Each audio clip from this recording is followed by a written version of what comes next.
Hey everybody, it's Irene with BrainStormAcres, and I'm working down in the studio today, and I'm doing a couple of different things that you guys have never seen me do before. So the first thing I want to show you is some soapstone.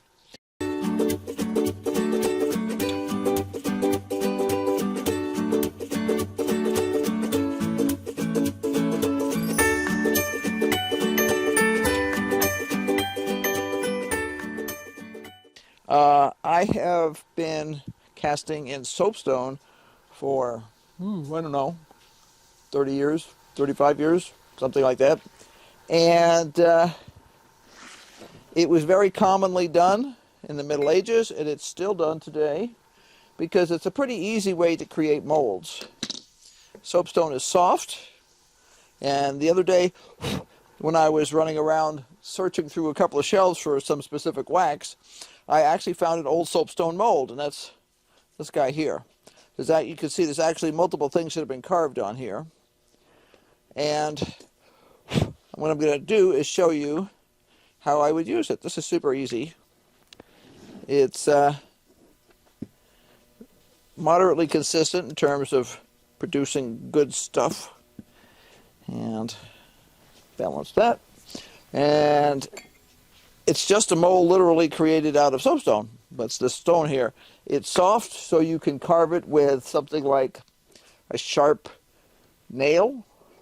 And if you take care of it and don't drop it on the floor, and you have good quality stuff, this was pretty decent stuff when I bought it.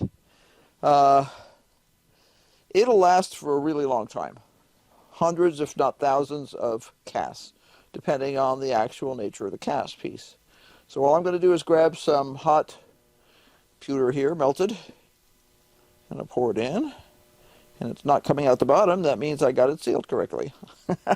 Once in a while, this will be a little wonky, and it won't seal correctly. But I did have one little runaway piece here, so I'll pick him up, get him back in the pot. This is a special little furnace for melting pewter or tin, either one. Pewter is, this particular type of pewter is mostly tin.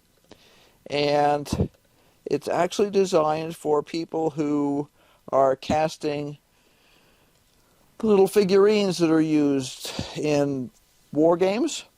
So if you've seen the war setups where they have Civil War stuff, so you'll have the blue figurines and the gray figurines. They'll have Roman figurines. They'll have all kinds of, and they cost a fair amount of money if you get the fancy ones. So sometimes people will cast their own. It's a fun thing to do, and that's where I got this kit, was actually from a company that provides the supplies for people who want to do that. But what I use it for, what I like about it, is the fact that I can set the temperature here, and it just stays that. If I'm using pewter in a little melting pot of some sort on a stove, it's very possible to do the same darn thing, but I have to really pay attention to the temperature, whereas I can like go to lunch and come back and it's still at the same temperature because it's got a thermostat and stuff in it. And I like that. It makes it a lot easier for production work where I don't have to be constantly poking at it. Now this is cold enough to open.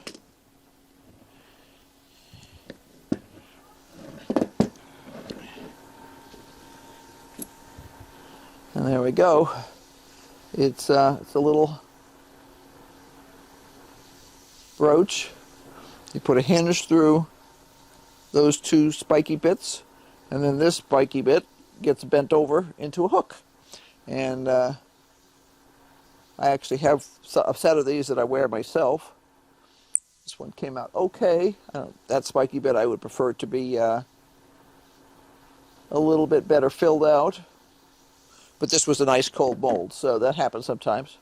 So since I'm not totally happy with that, it goes back in the pot. Now, that's one of the things I'm doing here today. Another thing I'm doing is sand casting. And I don't sand cast all that often, but sometimes there are things that are just too awkward, or they're sort of in process. So in this case, what I have is I have a piece that was given to me by a customer. And as you can see, it's a lunula, a moon-shaped pendant meant to be worn here. And she and some friend of hers cast this several years ago, I believe. And the problem is part of the arms of the lunula did not come out. So what we're trying to do is we're trying to build up to the point where I can have a new master, because this is what's called a master. It's a metal piece that I can use over and over again. So I did an exploratory cast yesterday in pewter, and it's hard to see here, but I was able to extend this piece a little bit here and that. And I did it as an exploration. I wasn't, set on using this particular one.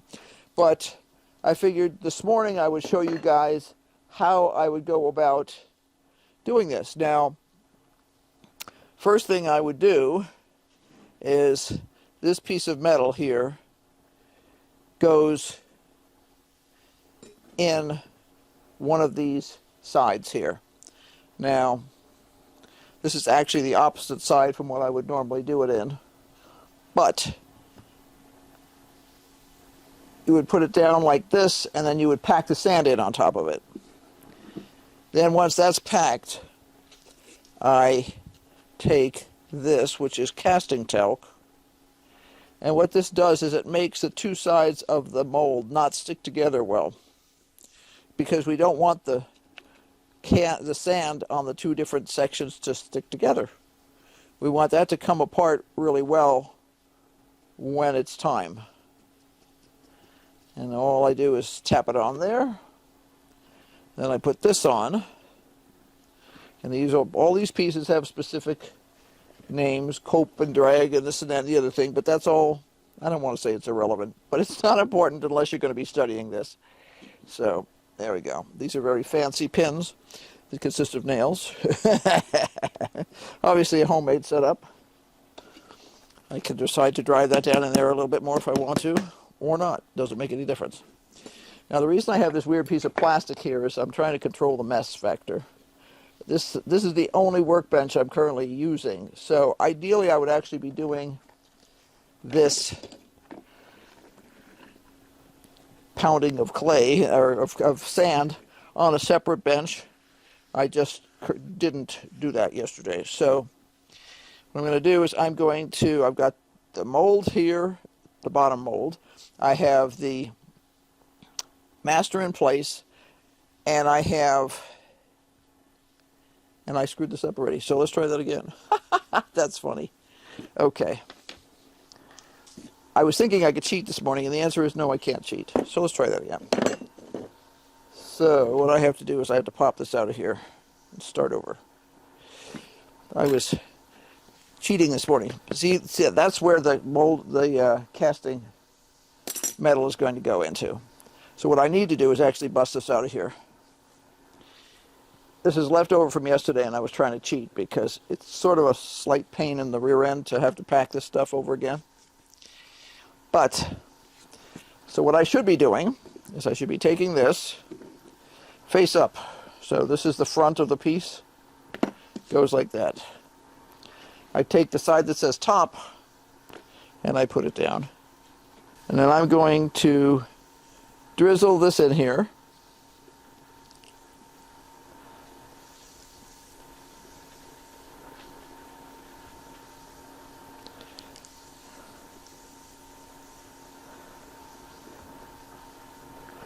Now this is really crumbly. This is called Delft clay. It's actually a very fine sort of sand clay combo with oil in it that holds it all together so that it packs hard. And you can see as I start to whack on this, it will pack hard.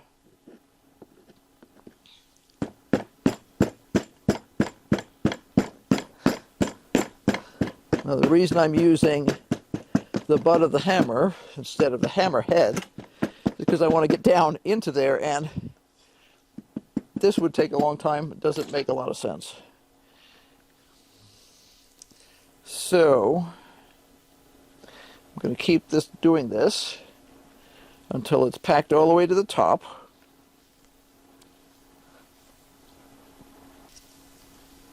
Now, I was never taught this formally in a class. The classes that I took always did either soapstone or lost wax. I actually learned to do this from watching a gentleman in Great Britain who likes to cast engine parts in aluminum. And he does really, really good. Myford Boy, right? Yes. Yeah. And Myford, by the way, is the name of a company. I thought it was My Ford Boy because, well, Ford makes sense to you. You're always trying to make things make sense. But Myford is actually a company that makes, is it engine parts or what? They make lathes. Oh, they make lathes. Okay. Well, he called himself Myford Boy because he does all kinds of stuff. And he does a lot, or did a lot, of sand casting for big pieces. I mean, he would take buckets of, he did this outside because it, you know, it takes a significant sized building in order to do really big pours inside. And to be honest, most places in Europe have smaller facilities, so he just did it in his driveway. And he did a very good job of explaining how things work. And when the person who owns this necklace piece told me what their problem was, I knew exactly what the solution was. And the solution was what they call risers. And I will show you what a riser is when I make one. So I'm cutting this off now so that I will be able to flip this box over.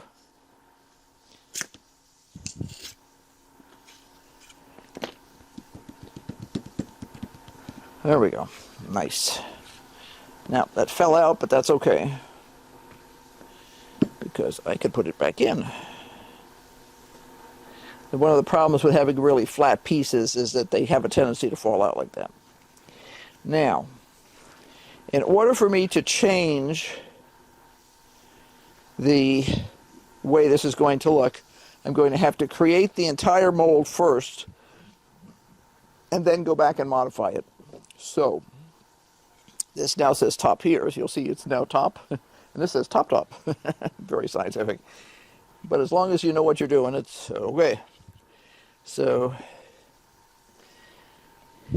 there's my nails. What this is doing is it's keeping it so that when I put this back together, those two mold sides will line up completely. Now, this is where I dust this with my casting talc, so that the two sides will come apart easily. This does not need to be like completely white, but it needs to be kind of well dusted. Okay, now it's time to put the other half of the stuff together to create the top of the mold. And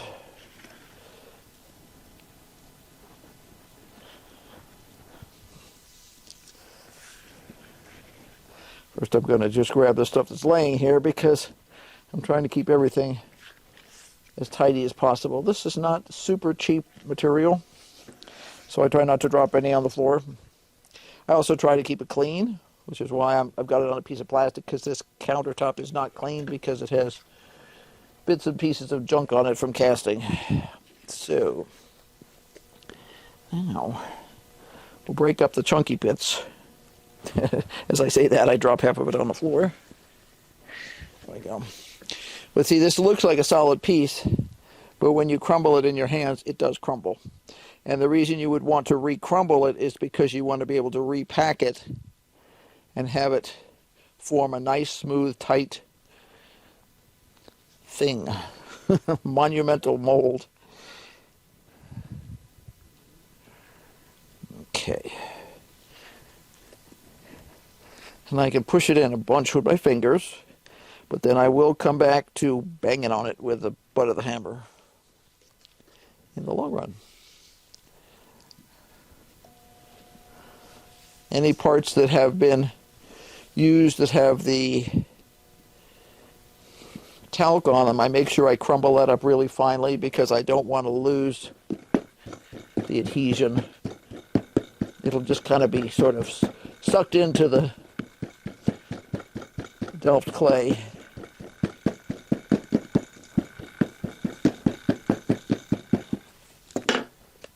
So when I have a piece like that, I make sure that gets crumbled in well. That it doesn't stay as one piece, just in case there's enough lubrication, shall we say, provided by the talc to keep things from adhering correctly. So,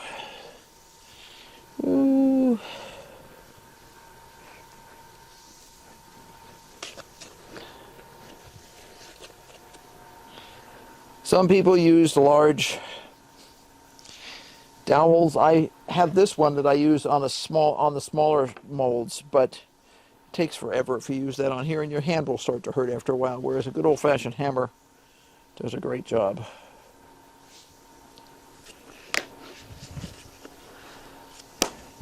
I need to find a new container for my Delft clay because this one's gotten kind of crunchy. The disadvantage of plastic is it gets crunchy around here eventually, and that probably is 5 or 6 years old.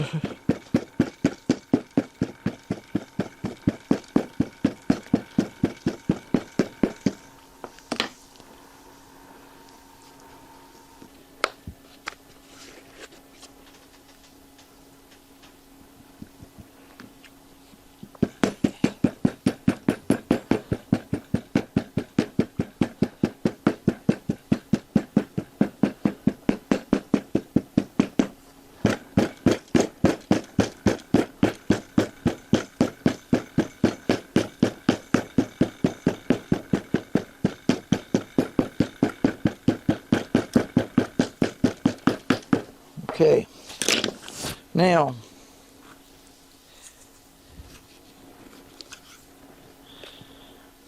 to clean this up,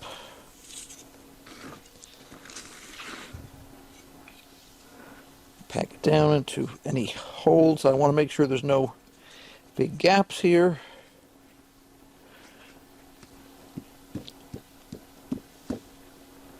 All right, now clean this up a little. Okay. Now, these two pins, as I mentioned before, will help the two sides of the mold register. In other words, they'll line up with one another. There we go.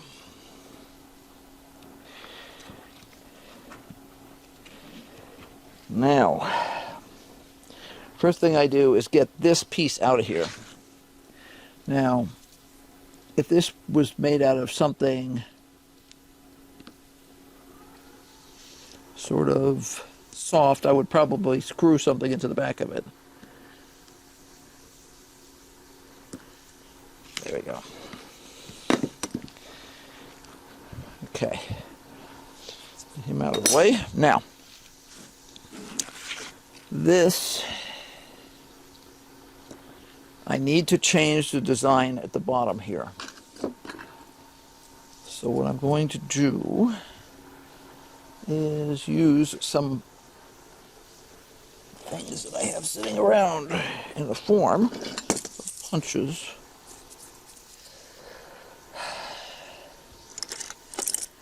Let's see, I used that one last time.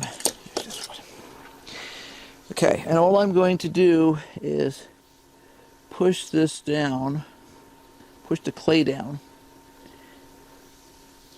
Remember, this is called Delft clay.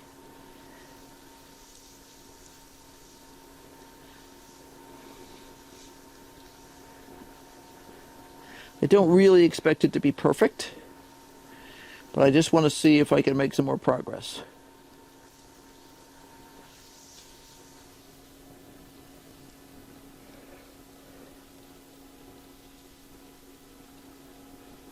And it doesn't have to be perfect in the sense that I can grind this.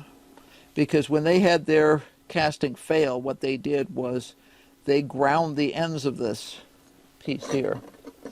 This should have continued around farther like that, and this should have continued around probably about that far. And because it didn't, they used a grinder and they just made it work so that they weren't wasting their opportunity to have anything. And what I will do is guess how far they wanted it around. I'm trying to reach this person by phone to see if I can actually get some feedback from them. But if we have to do it in stages, we can do it in stages. It's not a gigantic deal. It's just that I'm trying to get her some stuff before an event, and she took longer than we expected to deliver the supplies to us, so makes it hard. Okay. Okay, now I've changed the form of the mold here. Now, as you'll notice, I flipped that around, so I need to make sure I keep my stuff lined up correctly. Now, I'm going to do two things. I'm going to create a pour spout, and I'm going to create risers. Now, because this is the thickest and biggest part of the piece, I'm going to pour into the center here and let the metal run that way. So somewhere in the middle here, I'm going to make a hole. And I've literally pushed it all the way through so you can see. There it is, out the other side. And I'm going to carve away this loose stuff here. If I don't take away the loose stuff, it can wind up falling inside the mold and messing it up. We don't want that. I'm going to wiggle this a little bit to enlarge the size of the hole, and also to smooth out the edges of the hole, because I want this to be nice. I made sure it's not bulged up, because there's a tendency when you do this kind of stuff for this to bulge up, and if there's a bulge there, it will create a dent in the back. Nope, I didn't do it. I did a good job there. There's a tiny little dent right there, but not much. But I want to make sure there's no big dents. I'm going to create a larger area to pour into here. And then I'm going to go back and I'm going to clear that again. To make sure that I don't have any loose pieces of Delft clay in the middle there, because that would screw things up. Now, I'm also going to put risers in, and when this is closed, what it is full of is air. And in order for odd little strange long things like this to cast, you often have to give the air someplace to go. So that's exactly what I'm going to do, is I'm going to make holes in here for the air to come out. Sometimes the molten metal will also come out. The last time I cast this, it didn't, but the risers did their job. They worked really well, and I was able to get a decent cast for a first try.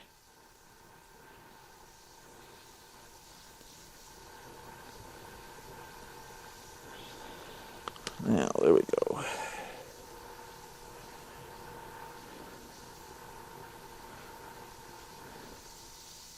I'm pushing that clay down because I want to make sure that it hasn't bulged up on me. Because bulges are bad. Bulges are dense. Okay. Then I'm going to simply put this back on using these as guides. And when it goes back together, it will be a full mold.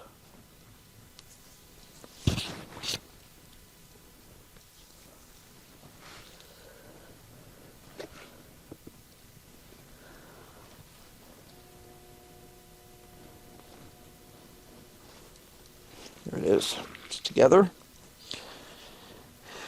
Now, I move the plastic because if I miss when I'm pouring, I don't want to set the plastic on fire.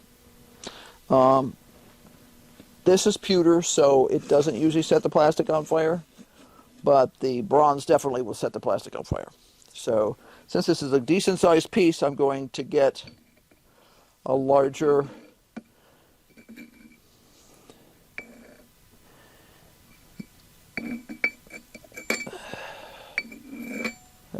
a larger container than I would usually pour from. That's my usual one for all the small things I do.